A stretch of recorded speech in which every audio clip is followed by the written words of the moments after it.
Hello all. So back in the winter, a few months back, I converted this Bachmann 45 tonner to DCC. I mean, they'd come with their own DCC, the Spectrum, but I converted it with an ESU decoder and speaker and added some extra details, which I'm sure a lot of my viewers are familiar with. But this locomotive right here was the one that got me into doing several more HO. Really neat little switcher locomotives, and it's my obsession now. So what am I going to do? I'm going to keep doing more. I want to say this was the Bethlehem in steel, and I stripped the decal off, added some caution taping here and such. But when I bought this, I was really having a hard time and didn't think I would ever find one of these, which I have acquired off of eBay. So when I worked on this one back a few 4 months ago, whatever it was, I didn't shoot video. I just took a series of some photographs, and they weren't very detailed. I do have a short on my channel with that, but some members and some subscribers, I should say, were asking if I ever get another one to do a little bit more of a detailed one. So we're going to do that with this Bachmann 45 tonner because I love these things and I don't mind having another one around. So we're going to get to that just a minute. Okay, so to start here on the underside of removing the shell, there's 4 screws here. But before doing that, you do have to unscrew the, you got to get the couplers out, okay? All right, so the floor is going to remain connected at the moment. And so just very carefully pull these guardrails out like this, very gently. They're not glued in, they're just in the slots, okay? And then you can lift this whole piece up.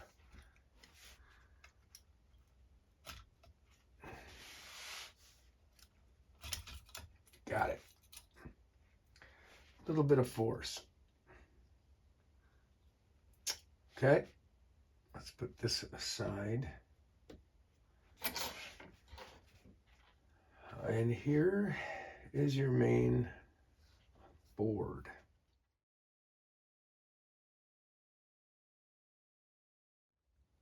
Okay, so here's the circuit board. Here's the Spectrum decoder that comes in the 45 tonner DCC. You have 3 screws to remove this one, and then this one here. So let's remove the screws for this. And make sure you keep separate little piles for your screws because they are all different sizes. Not that you can't figure it out after you pull them out, but all right, let's lift up the board. There are your 2 wires for motor power right there. Okay, so there's the R. That's right track power. Okay. This has an L for left. Now, knowing how most locomotives work, if the right is on this side of the chassis, see, then right means that this is forward. All right, so that's your forward movement. And this is left. So what this board is doing is it's utilizing a split chassis for its track power. And that's how it's doing it. You could, and I think I actually did this on my other one, I used this one for the left and that one for the right. So we're going to mark which side's which with a marker.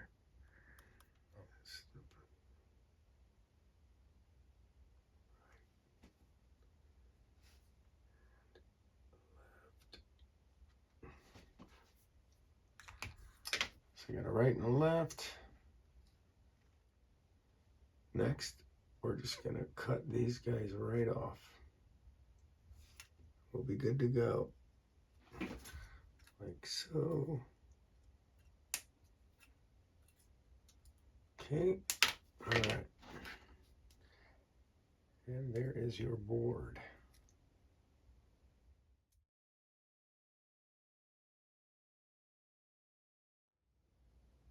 Orange, gray motor leads. We've got our right side chassis and our left side chassis. Forward is going to be in that direction. So when we pull out our decoder, we are going to take the red wire from our decoder and we're going to hook it up to this point on the right side. And we're going to hook up the black, the left track power lead, to this right here, this left side chassis. We're going to utilize the screws that were in here.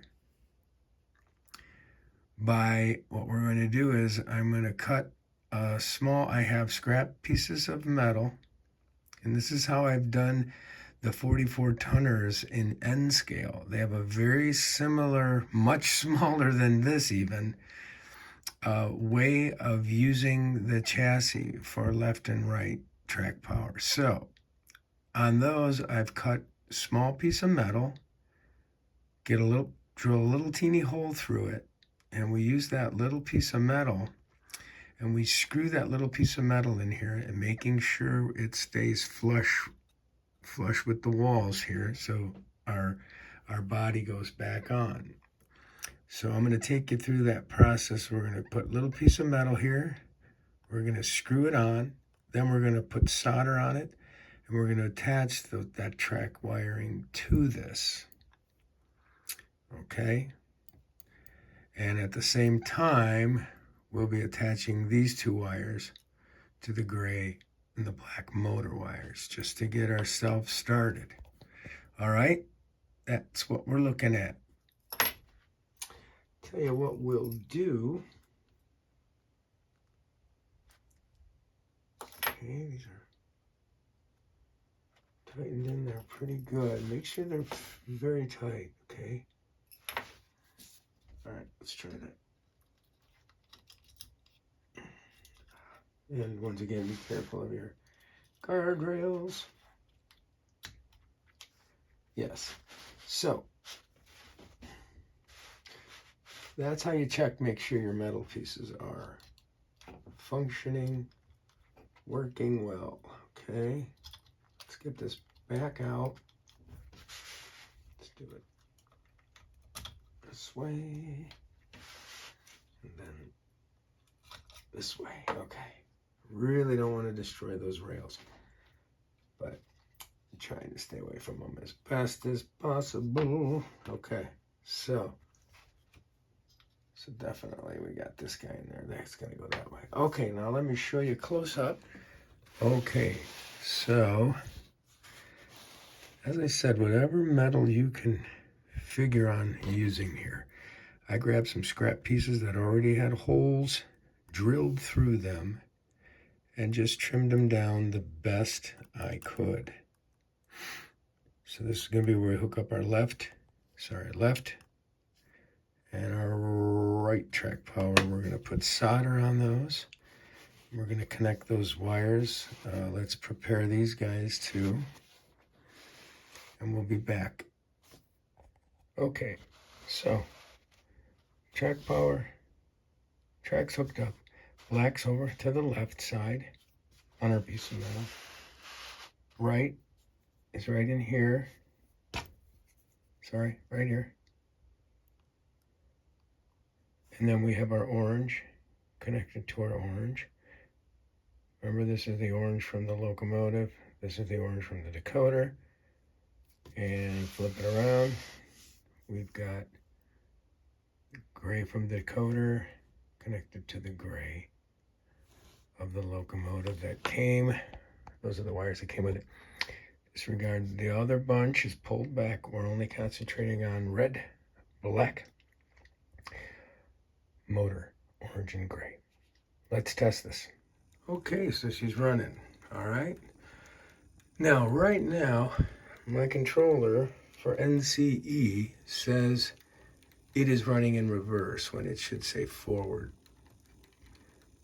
Because our right track power lead, our red one, is on the right. It's on this side over here. So you can do one of two things. Let me stop this guy. You can do one of two things.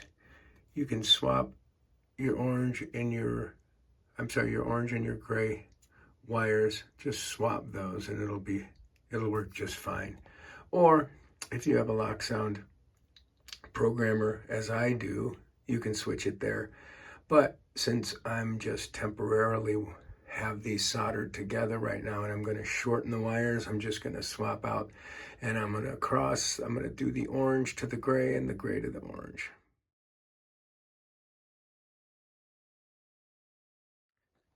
Okay, so here you have it cleaned up. I just tested it. I'll be getting the shrink tubing up there shortly. But I wanted to just show it's cleaned up a little bit. I think this is about as short as I'm going to keep the leads. I swapped the orange and the gray. And now forward is forward on my controller and reverse is reverse. Okay, so I've gone and done a little bit more work off camera here, taking a little more apart. But we have our speaker connected here. And if you look close, the two brown wires are right here, and each wire is going to the those little nips. And I have supplied a photo for that.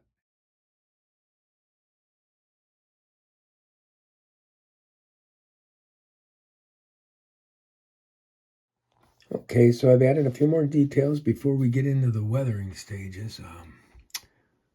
I've placed some casings for ditch lights on the front and back here.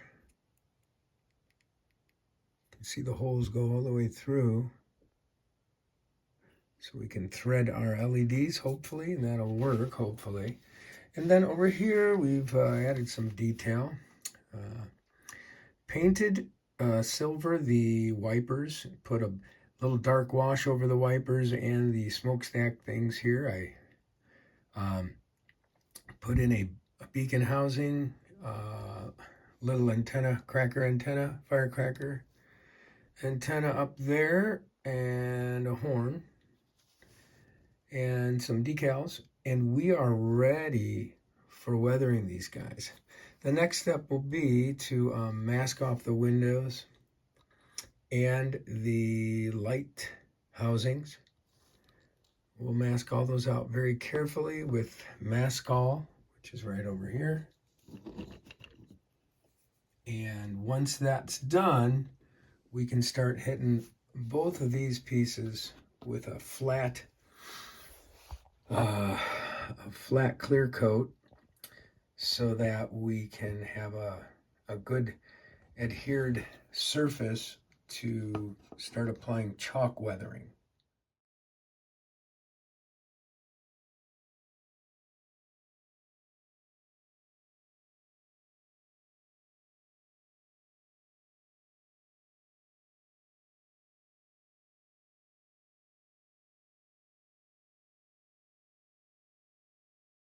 So I went ahead and I masked off all the windows. Now you got to work pretty quick, so I could not video it because by the time I was in the middle of it, I thought about it.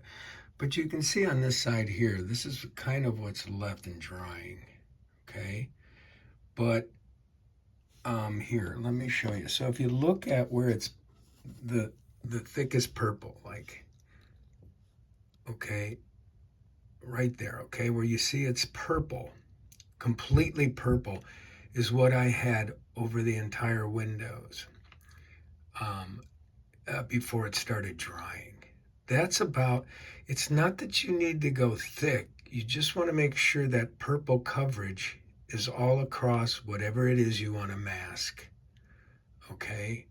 Same with the, you can see the purple tinted leaves there on the headlight too. So you let it completely dry.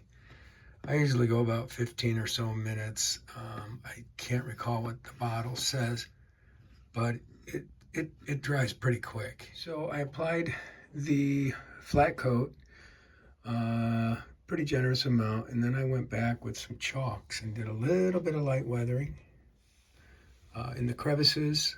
I already peeled back the masking, and I'll show you really quick how I go about doing it. So if you get a nice coat on there like I showed you, right, I'll have a coat that's really thick with the maskall, and then I start picking away at the corner. And if you put plenty on there, it should start peeling off. Don't press too hard, but get enough to peel that top, that it peels off like a little piece of rubber plastic, okay?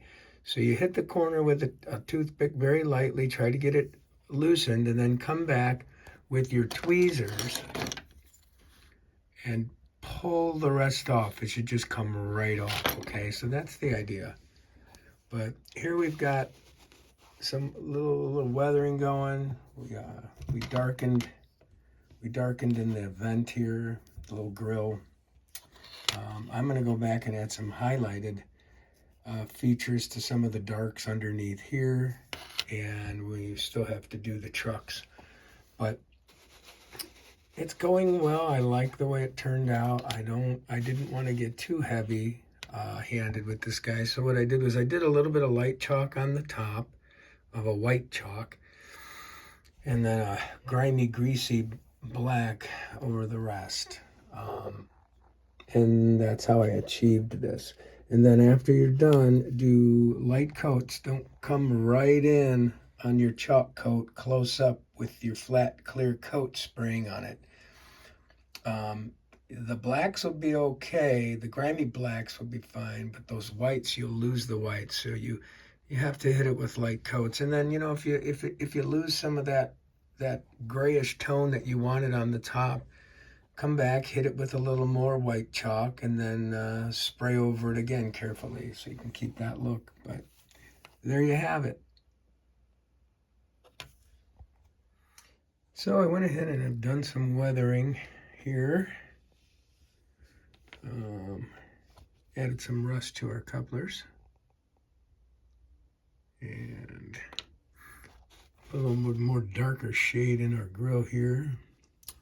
Touched up underneath in here on the front, a little painted weathering, little rusty spots and such, not much. And then our wheels here,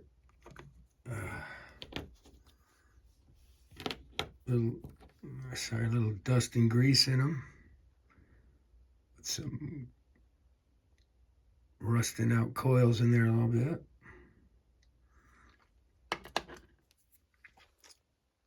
Next, we're going to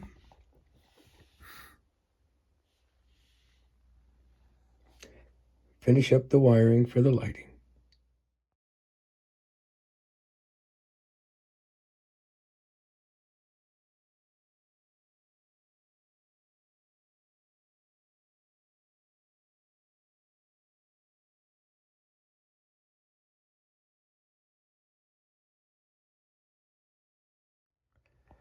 Okay, so the LEDs are in place for the front and rear headlights and the beacon. This is the underside of the cab and shell to the train.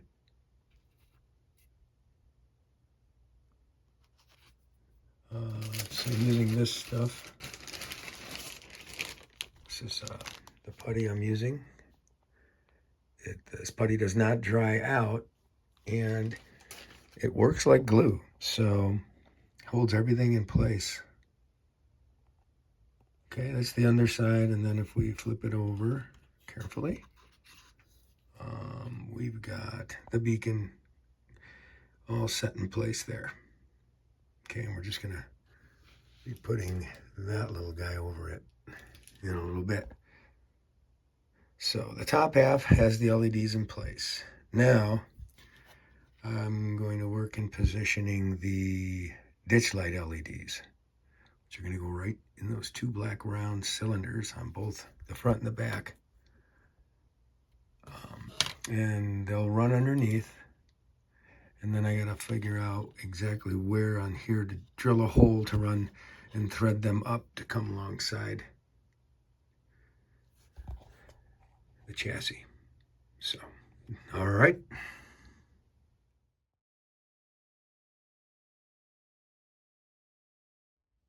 Okay, so for threading the ditch light LEDs, okay, they are here through my spaghetti wires, but you can see the LEDs here, the yellow dots in there.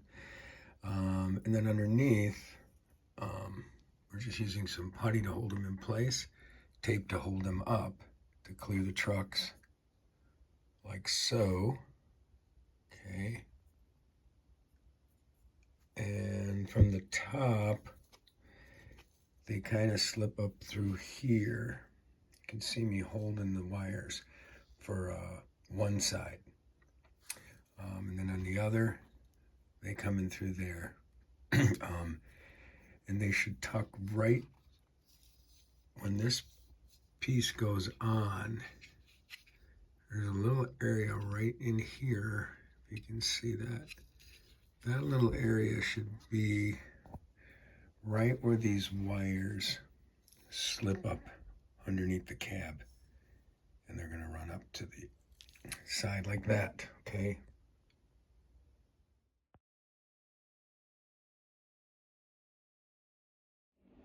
Well, while sitting here downloading sound data to this 45 tonner, it dawned on me that I did not take any video or photographs of the rest of the lighting setup and how I soldered the wires together for the beacon in the front and the rear light. And I want to apologize for that, but you can go to previous videos of mine where I've done these installs and find out just how to do that. Anyways, when this guy's done, we'll come back and we'll show a final run of how he's doing. I got everything back on and screwed into place. Only thing I need to do is the couplers, and we should be set to go.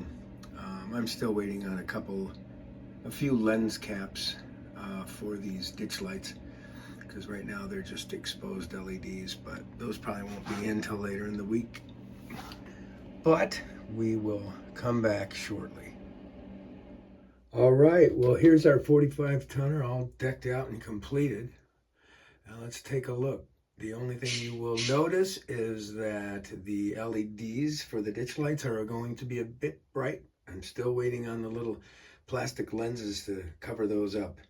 But here we go.